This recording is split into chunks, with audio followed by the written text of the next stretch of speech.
Hello, I'm Dr. James Bogash, expert in health and longevity and creator of Bogash Life and Balance. And today we're going to talk about fish oil supplementation or omega-3 supplements and some of the controversy surrounding them and whether or not they're good for the heart.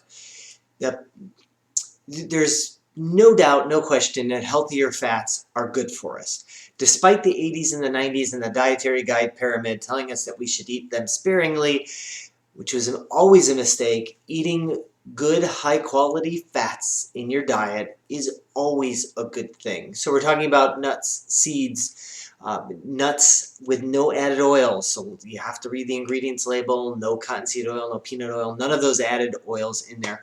Wild caught fish, wild game, avocados, macadamia nuts, all of those things are good for us and good for your heart and good for your blood vessels in general. So the controversy has been about whether omega-3 or fish oil supplements have been helpful. The problem is that sometimes when there's a lot of money to be lost in industry, certain trials, certain studies are designed to fail.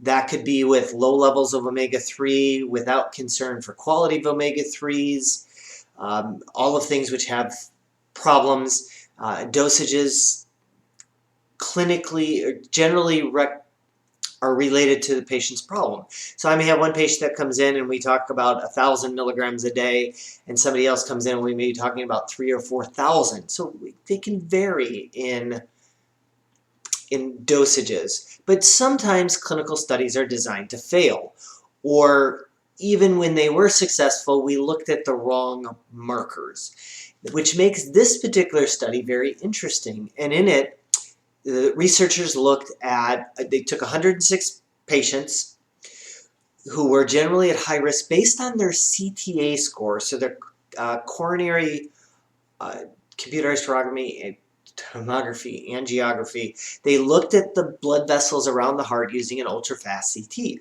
I've always really kind of liked this test because it looks at how much plaquing is around your artery, which is really a concern because those plaques can break off and create problems like heart attacks and sudden death from heart attacks.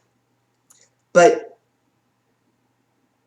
the challenge is not all plaques around the heart are the same.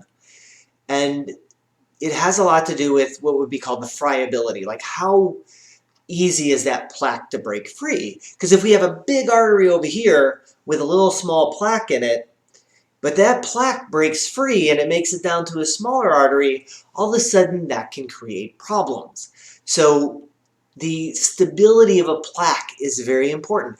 And there are things that you can look at to find how well the plaquing is. And the article actually goes into a little bit more of those in detail. I won't here, but just suffice it to know that we can, just because we have plaquing, it has everything to do with how stable those plaques are. The more stable they are, the better off they are. And when the researchers looked at a group of 53 people who took omega-3 supplementation, average was a little over 3 years, so 38 months. These group, and they compared them to 53 people who were not taking omega-3 supplements, and they matched them for all the same factors. And the results were pretty striking. Those who were taking the fish oils, as far as high-risk plaques, these plaques that were going to break off and create a problem, in the control group, the people who weren't taking the fish oils, they were 32% of these plaques were high risk, that's not a good thing.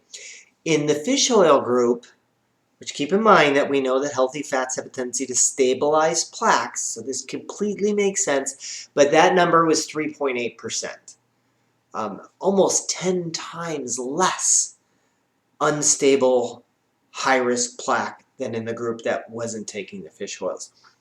So fish oils are still something that I continue to recommend in my, or let's say omega-3 in case you're vegan and you want to do a DHA source from seaweed, but ultimately most people should be taking around 1,500 to 2,000 milligrams a day. And you have to do the math. Some supplements may only have 300 per capsule, some may have 1,000. So you have to look at the label and do the math. That's critically important. As always, I will post a link to this particular study in the description. Make sure you like this video, share it with somebody who you think needs the information, and subscribe to the channel.